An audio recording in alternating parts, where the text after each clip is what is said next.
All right, we've all heard of people with unbalanced lives, right? And it never it never ends well for such people. What kind of people lead unbalanced lives?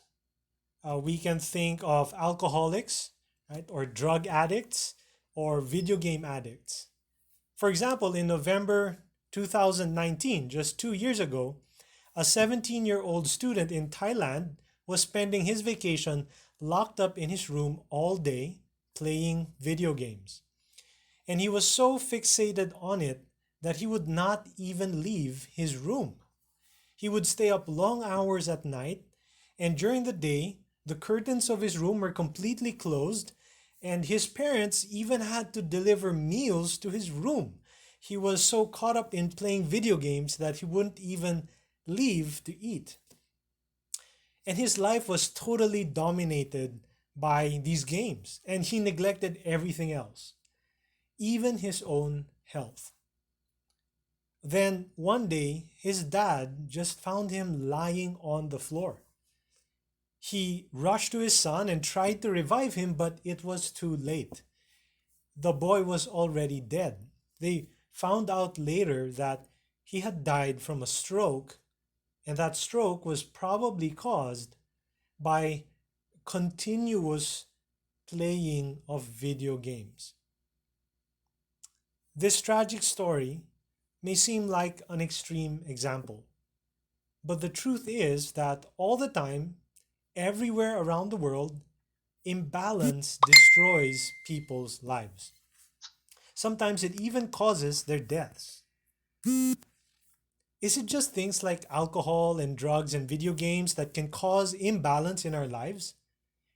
The truth is that anything can really cause imbalance, even good things. Just think about food, the food that we give thanks for, that we enjoy from God's gracious hand, right? But if we become so focused on food, then we eat too much, we become slow and lazy and unhealthy.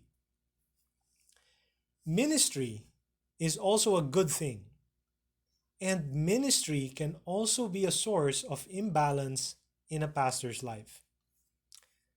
The 18th century preacher John Wesley is one of the classic examples of this. He had a very powerful ministry, but he was so preoccupied with traveling and preaching that he neglected his wife, Molly. He was rarely at home, and John and Molly were basically strangers to one another. They didn't spend time together. And what's worse is that as a part of his ministry, John would frequently write letters to other women, and that would could easily be misinterpreted by a jealous wife. So Molly would read these letters, and she began to suspect. In fact, she became absolutely convinced that John was unfaithful to her. Her suspicions, of course, were not true, but sadly, John Wesley chose his ministry over his wife.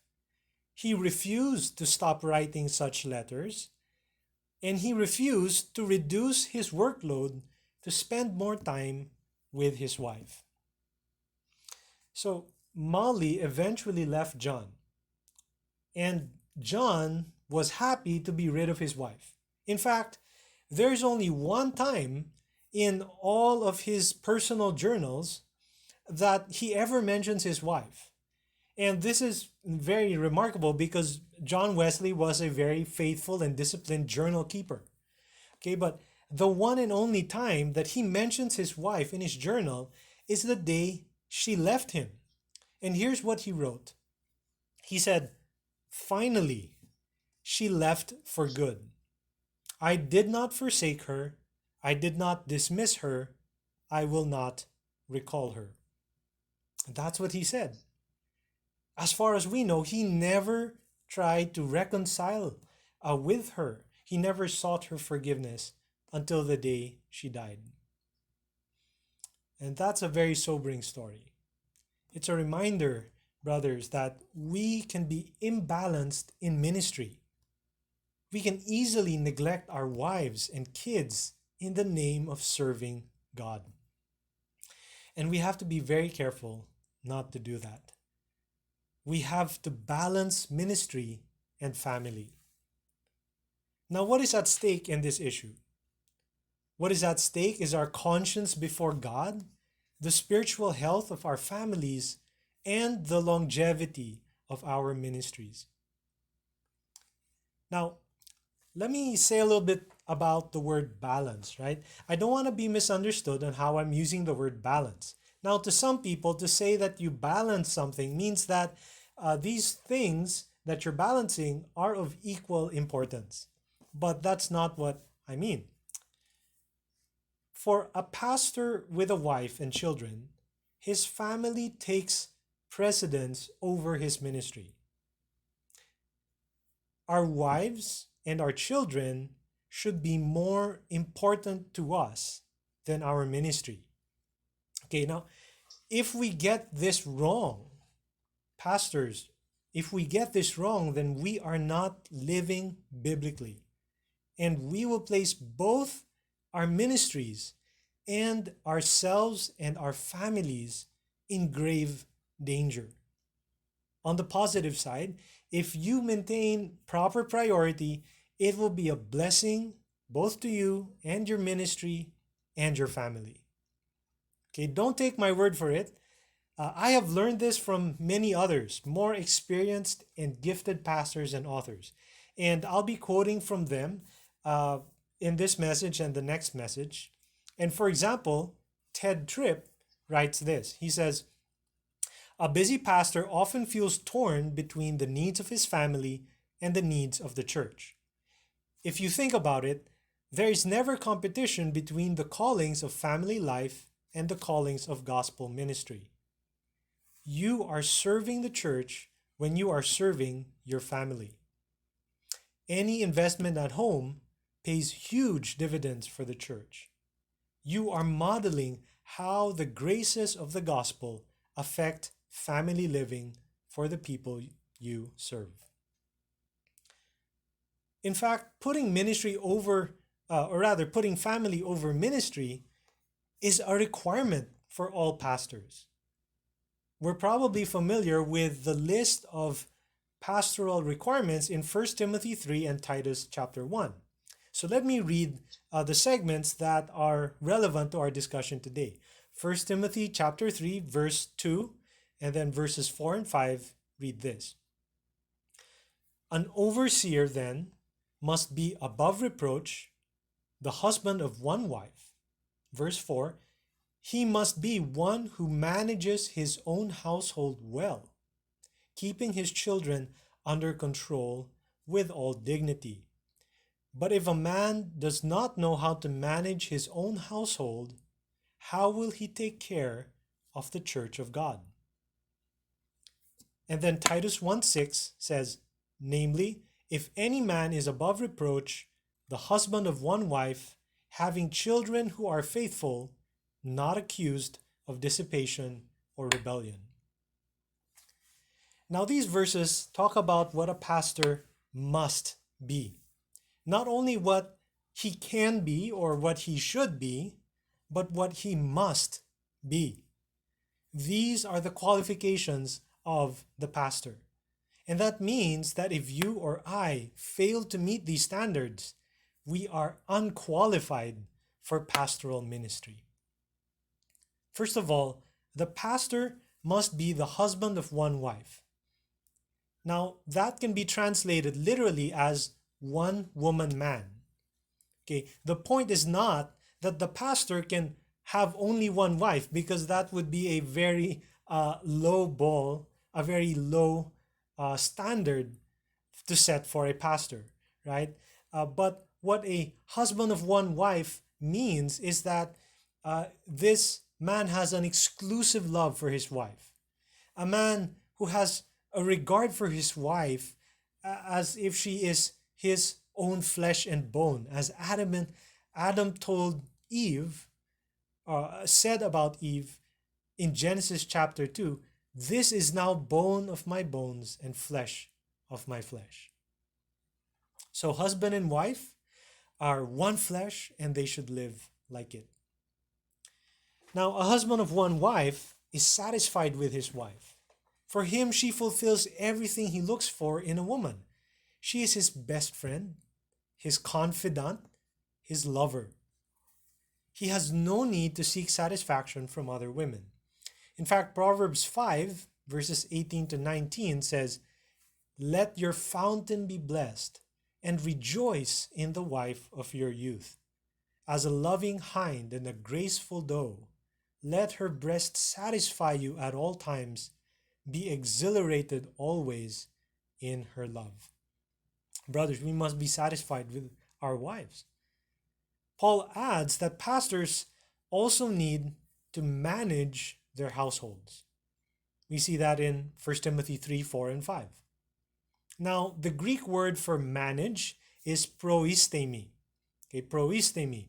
And this word has two possible meanings. The first meaning is to rule or direct, and the second meaning is to show concern or to care for. Both meanings are applicable here. Okay, I think the primary meaning in this text is to rule, but the second meaning applies as well, which is to care for. I think the second meaning is implied by the words take care of, which we see in verse 5. Okay, so Paul is saying that we need to, fathers need to manage their households. In a similar way, they take care of God's people in the church, right? So manage and taking care of are similar concepts here. Okay, so more specifically, Paul says that pastors should keep their children under control with all dignity. The words keep under control translate the Greek words which literally mean in submission. Okay, in submission. Now, I think the translation keep under control is problematic because it can easily be misunderstood. Okay, it can easily be misinterpreted as involving authoritarianism, unreasonableness, and tyranny over one's children. Now, culturally, at that time, in the first century Roman world, when this letter was written, this was certainly how fathers behaved, right? In Roman society, a father had absolute control over his household. He had the power to beat, to imprison, to disinherit, disown, and even kill his wife and kids without any explanation or any legal accountability. Okay, he could do all of this with the full support of the law. That was what it was like to be a father in the Roman world. You had absolute rule.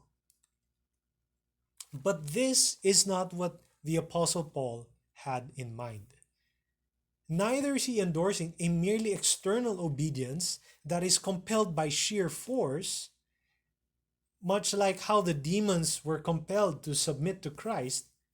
Remember when Christ would command the demons to be driven out, they had to obey not because they loved Christ or they revered him, but just because he was God.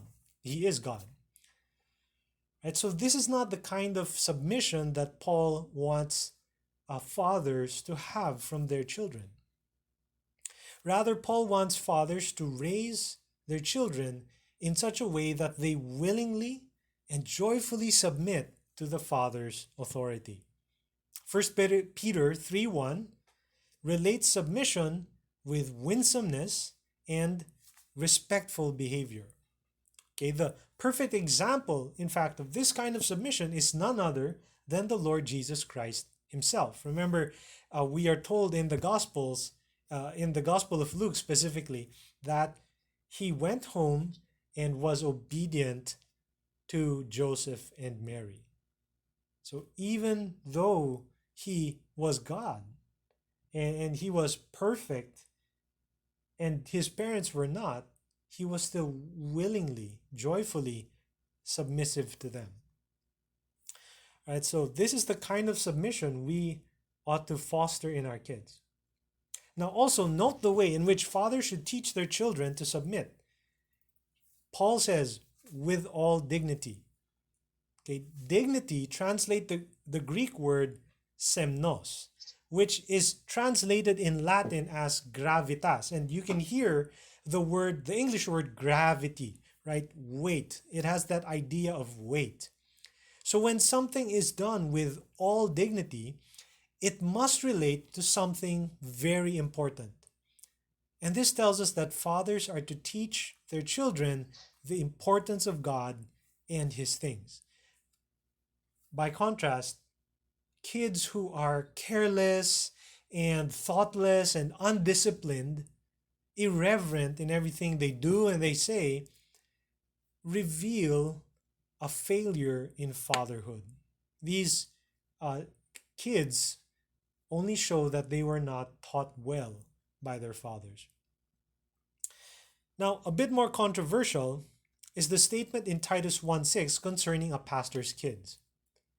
They are to be pistos. Pistos is the Greek word, and it can mean either believing, as in someone who believes in the Lord Jesus Christ, someone who is saved. That's one possible meaning of the word pistos. Another possible meaning is faithful. Okay, faithful, as in someone who lives according to a certain standard. Now, some people believe that all of a pastor's children must be believers. Okay, so they take pistos to mean believers. Okay, so a pastor's kids must be believers. So, otherwise, if a pastor's child is not a believer, this disqualifies him from the ministry. That's what they believe. Okay. Now, the problem with this interpretation is that there is nothing a pastor can do to ensure his kid's salvation. Okay, brothers, I hope we all understand this, right? That salvation is not in our hands, but it is of the Lord, right? And there's nothing a pastor can do to ensure his kids are saved. He can be the most faithful father. He can share the gospel every day. He can be the best model of godliness. But yeah, it doesn't guarantee that his kids will be saved. But remember that the qualifications for pastors are focused on character and gifting. Okay, so whether or not a potential pastor has children who are saved is not an accurate gauge for his gifting and character. So that's why I think Titus 1:6 is saying that a pastor needs to train his children to live faithfully according to the biblical principles that the father has taught the child. Now, the opposite of that is, as Paul says, dissipation or rebellion, which Paul mentions at the end of the verse. Okay, dissipation refers to reckless abandon and debauchery, right? So think about casinos and clubs and bars, parties and drinking sessions, just these kinds of situations where people are they are drunk, they are not in control, they are just doing whatever feels right, and they're not really, like I said, in control of themselves, right? And this comes hand in hand with rebellion, which is a rejection of authority. So children are to be faithful in their father's household, meaning living according to the biblical principles that their fathers have taught them, and not be rebellious, not be just doing whatever they feel like. Okay, now, why is it so important that a pastor manage his household well? The author Alexander Strauch explains. He says, An elder is entrusted with God's dearest and most costly possessions. His children, an elder is entrusted with God's dearest and most costly possessions, his children, meaning God's children. Okay? The high and holy one will not have an unfit, unqualified steward caring for his precious children. Now remember, brothers, that as pastors, you have great influence over God's children, right? You have access to their homes. You know some of the most personal details of their lives. People look to you for leadership, for counsel, for guidance and instruction. They watch your life, and they often assume that your life is an example for them to follow. Now, do you see how similar pastoral ministry is to being a dad? This is why one of the best proofs for elder qualification is a man's faithfulness as a husband and father. And if you've led your wife and children well, then there is good reason to believe that you can lead a church well too. Again, I refer you to the words of Strauch. He says, managing the local church is more like managing a family than managing a business or state.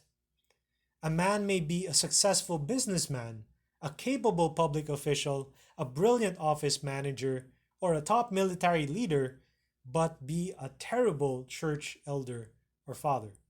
Similarly, Ted Tripp says, the quality of your family life will either invest you with or rob you of all credibility. Can you imagine a woman in the church having confidence in a pastor whose wife is unhappy? Would people ever see a man as a safe spiritual guide if his children seem wild and unruly or diffident and oppressed?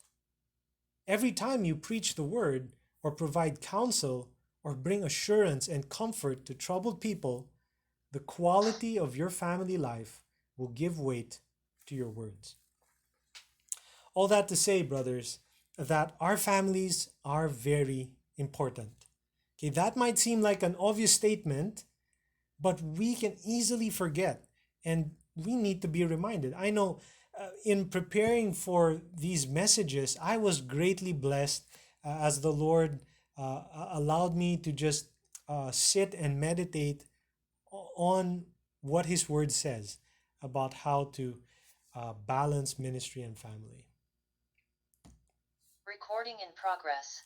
Now, a well-managed family is the foundation for a healthy and enduring ministry. Having established that, we're going to spend the rest of our time today and tomorrow learning some key practices that will help us balance ministry and family. Okay, so the first practice that will help us balance ministry and family is to manage your priorities. Okay, manage your priorities. As a family man, there is a pyramid of relationships that you need to maintain. This pyramid of relationships is biblical. It provides security and stability for everyone in the family, and most of all, it glorifies the Lord.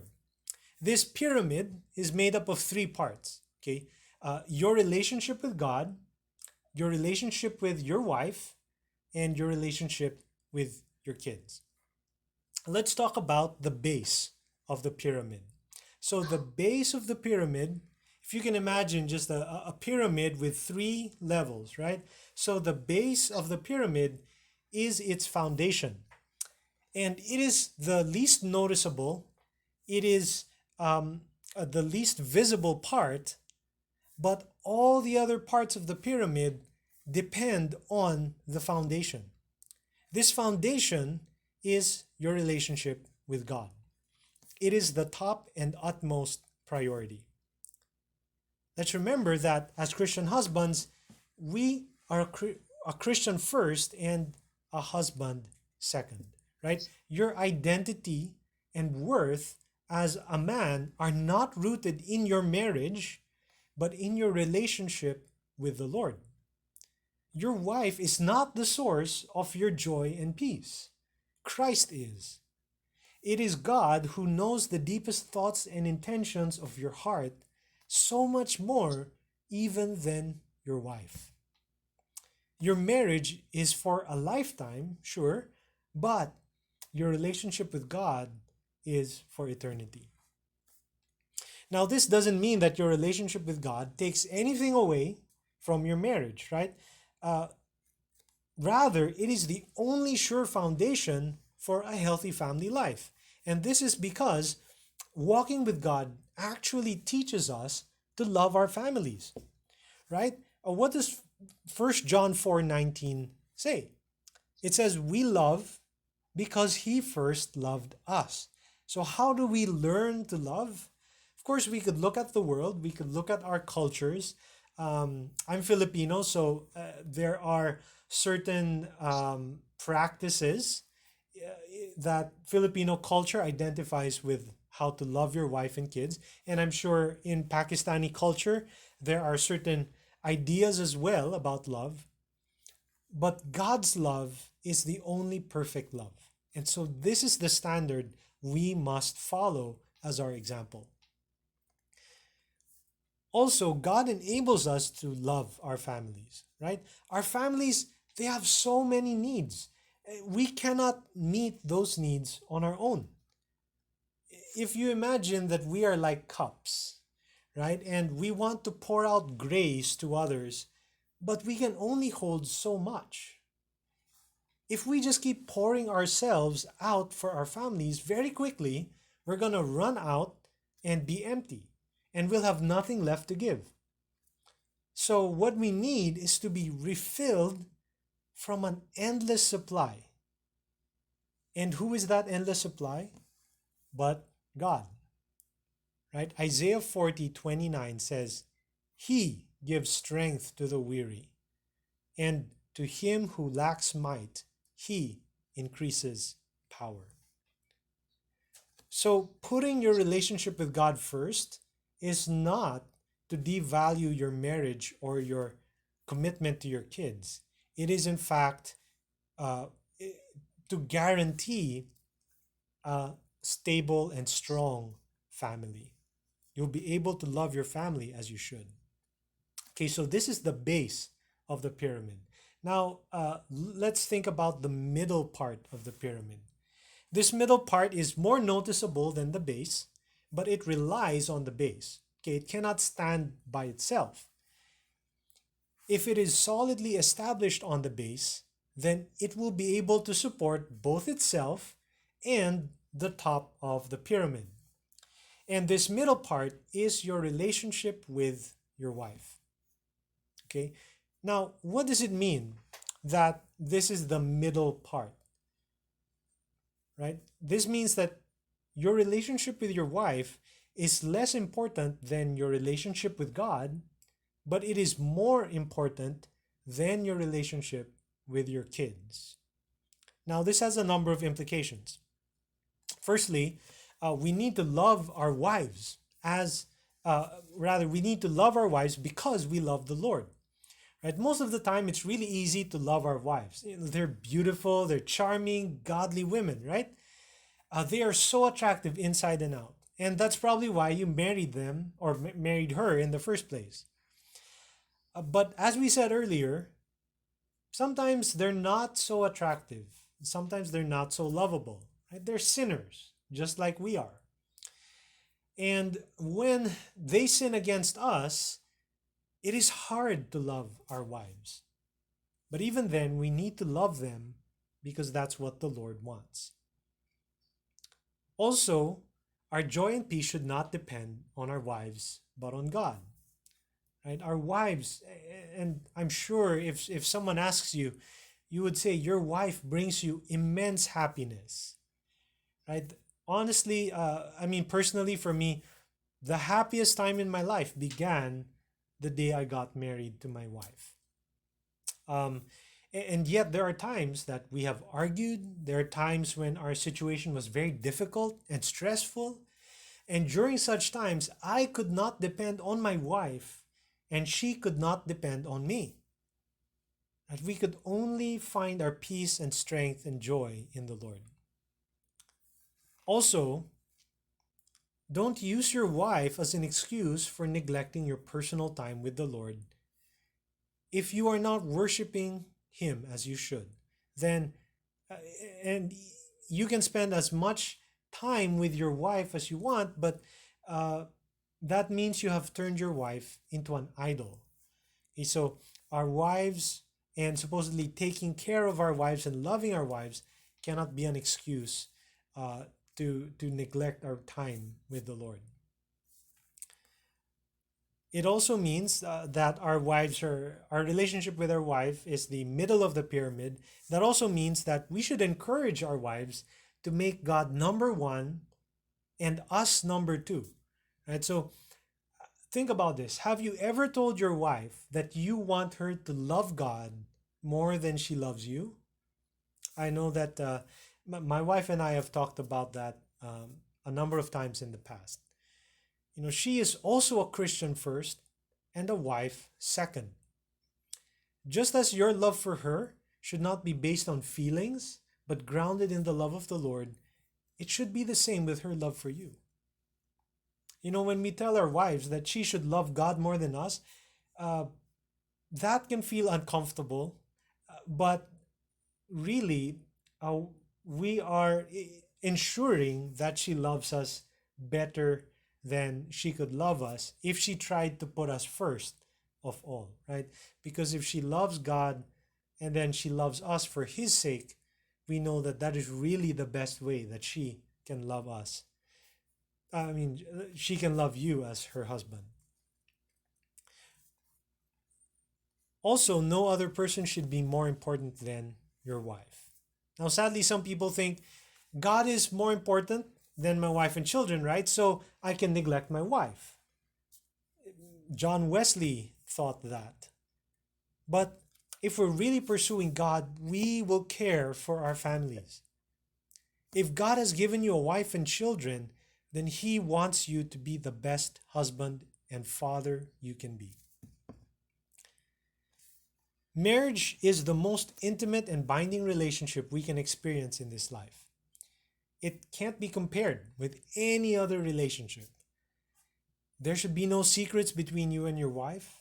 You should know each other intimately, and that includes physically, intellectually, emotionally, spiritually, and every other way. Tom Ascol, another author and pastor, says this: a godly wife both needs and desires godly leadership from her husband.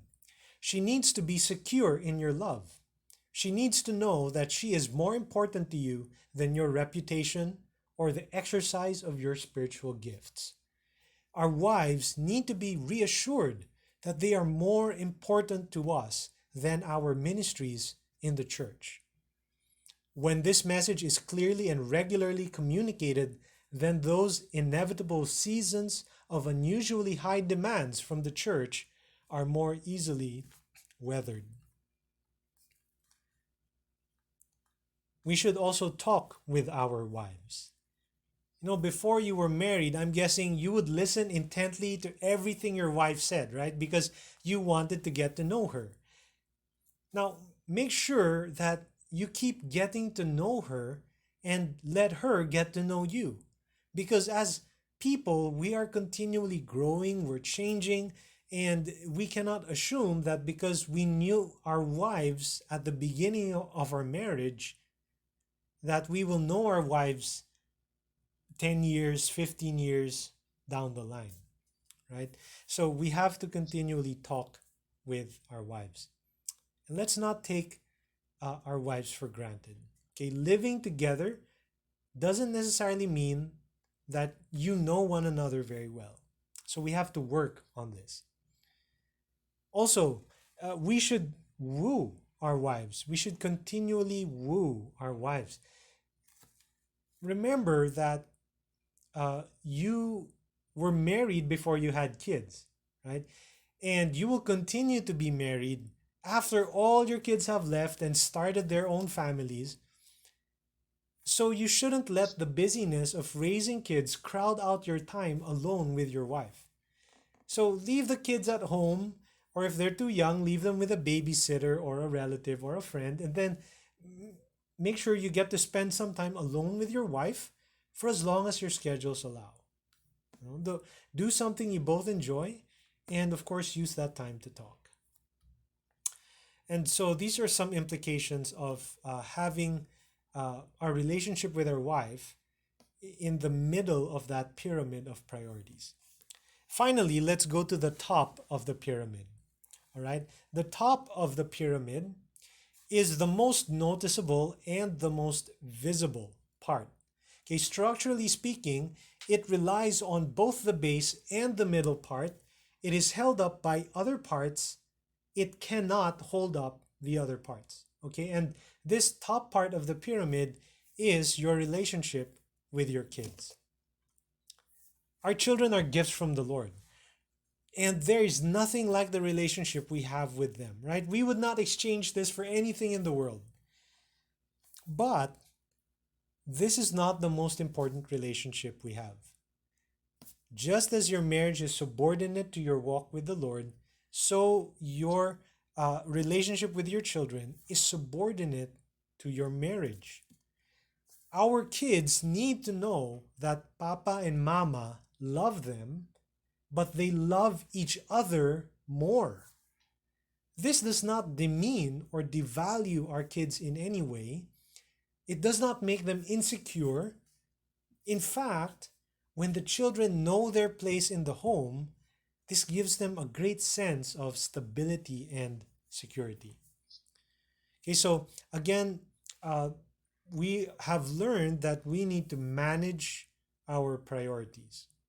And the second practice that we will look at this morning is manage your time. Okay, so we learned we need to manage our priorities. Secondly, we need to manage our time.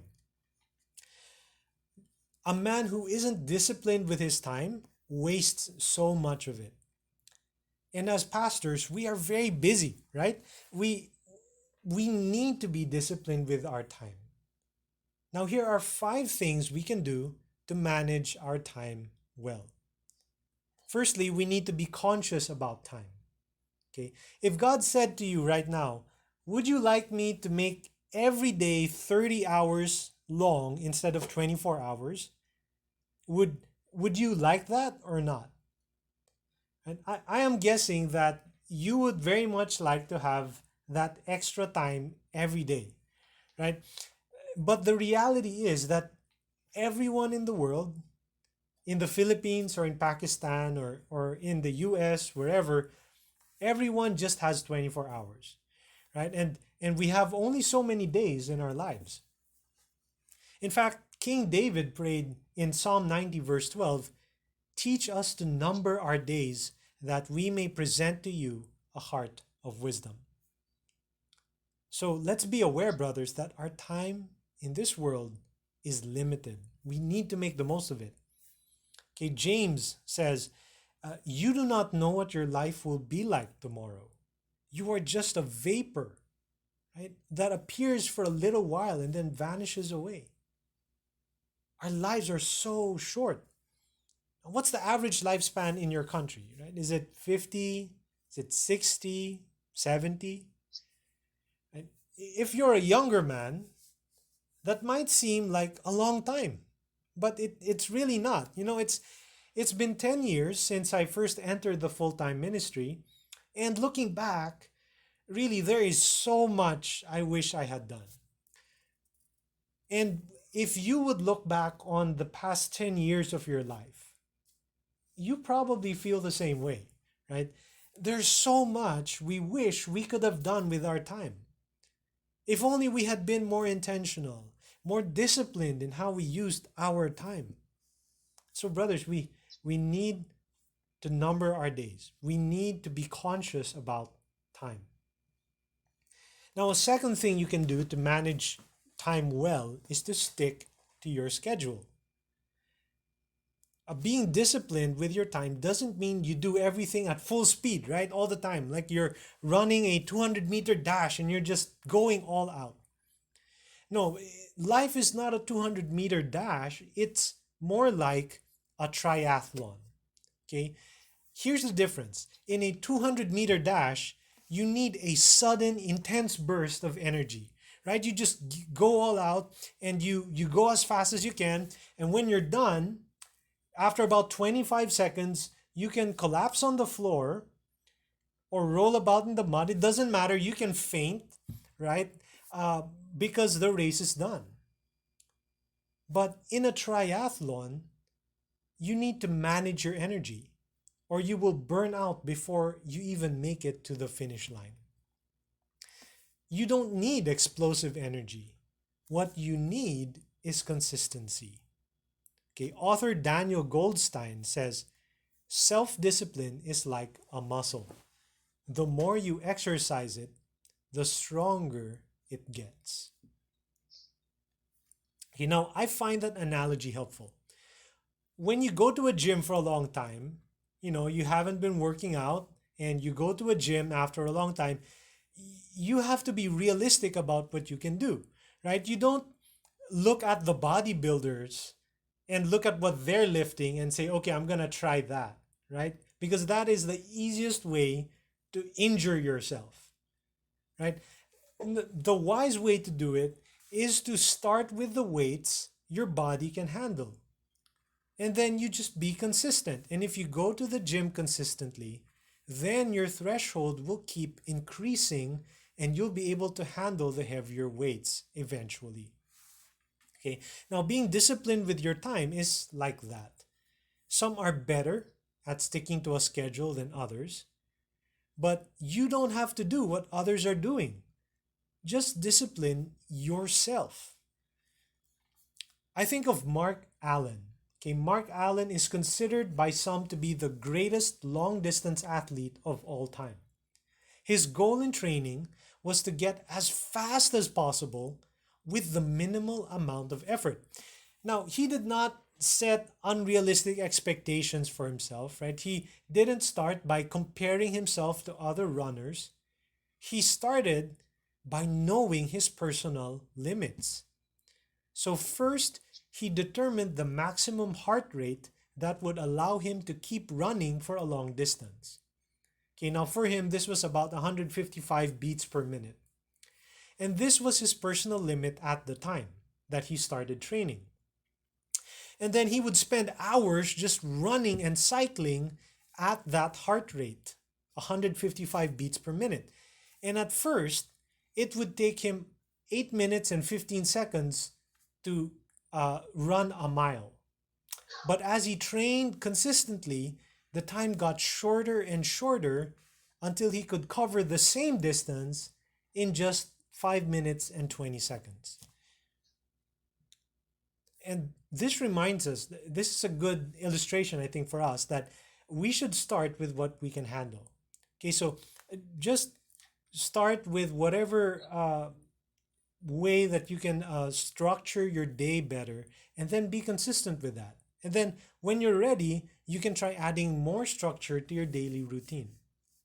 Now, here are a few best practices for us to consider. Now, I realize what I'm going to say, there is no explicit instruction in Scripture, right? But we understand, hopefully, that these are, I think, wise ways to apply principles that we see in Scripture. Scripture does teach us to value our time, right, and to be diligent. And so here are a few best practices that you might consider.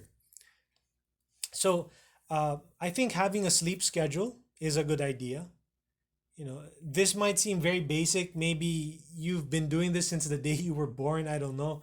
But not everybody has a sleep schedule, believe it or not. And I'm guessing in a room this size, maybe there are about 15, 20 men in the room. I'm guessing at least some of you don't have a sleep schedule. Right now, I think this is a good practice to go to bed at the same time every day and wake up at the same time every day. And this is important because sleep is so important. We need to be rested to be energetic, to be healthy. But at the same time, you can't just sleep anytime you want, right? Um, you can't sleep in the middle of a meeting or while you're on the road traveling.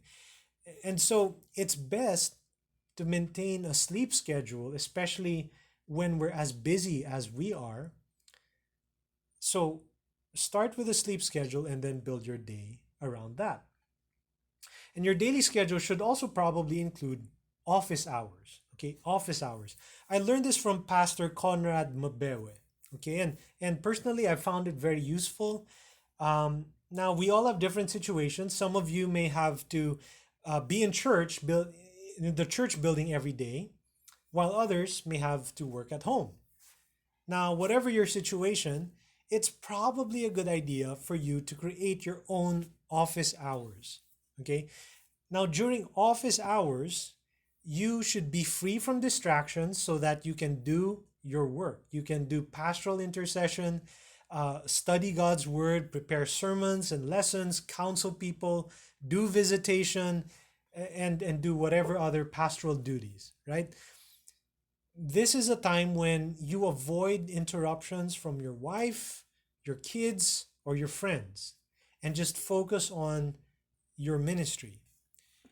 Because you will have time for your wife and your kids later on, or maybe even during the lunch break, but not during office hours. Okay, this is a basic part. I think this would be a basic part of sticking to your schedule. Now, of course, if you have office hours, that protects your time for ministry, but then you also need to protect your family time. Okay, and this is the third way we can manage our time well. Protect family time. Being passionate about ministry is not the same as being a workaholic. Okay, some of us have that tendency, and we think of workaholic pastors as being very disciplined and hardworking people, but this is not actually true. Okay, because these brothers may work hard on their ministry, but not on their families, right? And they may seem disciplined, but they're not actually disciplined enough to make time for their wife and kids. Now, as a pastor, you need to protect your time with family as a daily part of life, right? There's no such thing as quality time without quantity time. Your family needs your time and attention regularly, not just once or twice a week. Okay, remember that a pastor must manage his household well. He must manage his household well. Um, you cannot manage a household when you're hardly there, right? You have to be there. There's no other way to manage it. Also, consider the Apostle Peter's instruction to live with your wives in an understanding way. The assumption there is that we're living with our wives. Now, living with our wives doesn't just mean that we sleep in the same bed and we use the same kitchen. It means that we actually share our life with them, right? So we experience life together with our wives, and that means spending time with them at home, right? 1 Peter 3:7 contains an implicit warning for husbands who don't spend time with their families. Okay, Peter says that husbands should live with their wives in an understanding way so that their prayers will not be hindered. Okay, now, if God will not listen to the prayers of a husband who dishonors his wife when he is home, do you think he will listen to the prayers of a husband who dishonors his wife by not being home at all? Right? I think the answer to that is clear. Now, for busy men like pastors, one of the keys to protecting family time is to integrate it with our rest and relaxation. Okay, now in my country, men aren't with their family during the day because they're working, which makes sense, right? But then in the evening, when they're off work, many men are still not with their families. And why is this? It's because they're spending time with their friends, they're doing their hobbies, and they've convinced themselves that because they've worked hard throughout the day, they deserve time to have fun and to do something on their own, right? To enjoy themselves. With what they forget is that their wives have been at home working hard as well. But their wives don't get to go out. Their wives are just looking forward to when their husbands come home and spend time with them, but they don't get to do that because the husbands are out having fun, right? And so um, it is wise to integrate our time for rest and relaxation with our families, right? To do things together that everyone can enjoy and that helps the family to interact, right? Maybe you like sports or walking in the park or playing board games or outdoor games or whatever it may be. But it is best to spend that time of our rest and relaxation doing it with our wife and kids. Now, a fourth way to manage our time well is to learn to say no. Okay, saying no. Pastor Tom Askell says that learning to say no is probably the most useful discipline in balancing ministry and family. That's what is his perspective. Okay, because ministry is a bottomless pit, right? I mean, you can keep throwing time and energy into your ministry, and you will never be done. There will always be lessons to teach, people to counsel, things to pray for, needy people to help, ministries to organize, and meetings to attend. But just as the church has endless needs, so does the pastor's family. There will always be a need to teach your wife and equip her for ministry, to help with household work, to plan the family finances, to teach the children, to lead family worship, etc., etc. Now, if you try to be the perfect husband and just spend all your time at home, you will actually end up neglecting your calling, right? So we have duties to fulfill both in our ministries and our household. And that means we need to say no to many good things so that we can say yes to what is better and best. Okay, and we need to learn to tell the difference. What is a good thing versus what is better and what is best. Okay. Now, so far we've been talking about how we husbands and dads can manage our time. But let's not forget that our wives are involved in all of this, right? We need to keep our ears to the ground because every decision we make involves and affects our family. So the final way that we can manage our time well is to get our wife's input. Okay, now you can do this regularly by asking your wife what she thinks about how you use your time. Here are some examples of questions you could ask her. Do you think I'm using my time well?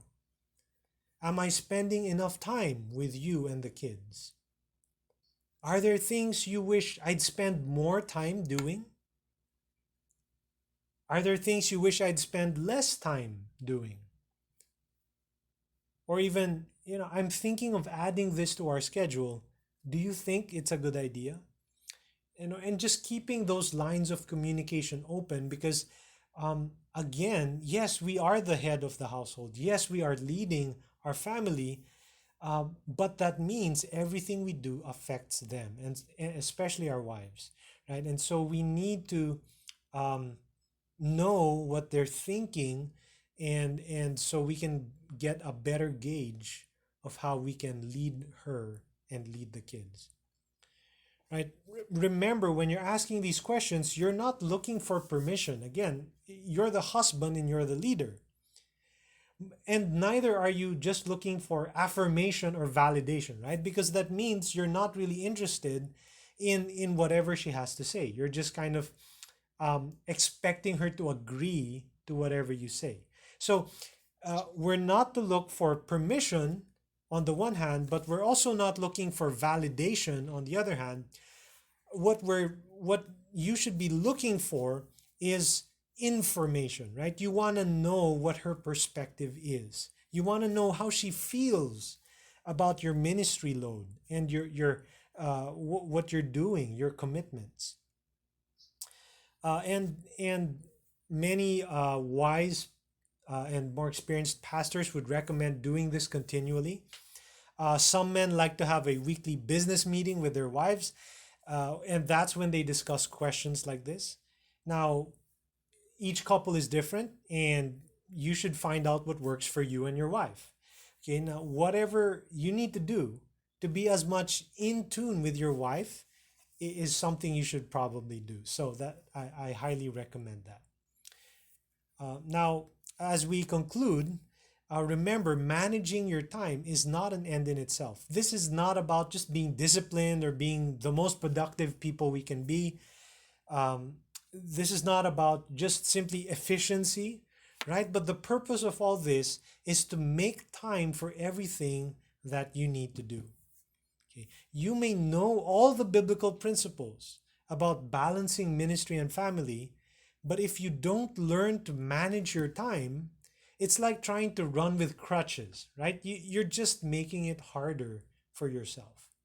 And so, time is what we have to do everything in this life, and we need to use it well. So, today we've discussed the first two practices on how to balance ministry and family, and these are to manage your priorities. And we looked at the illustration of the pyramid. And secondly, we need to manage our time. Okay, now tomorrow, Lord willing, we'll be able to meet and we will look at three more practices.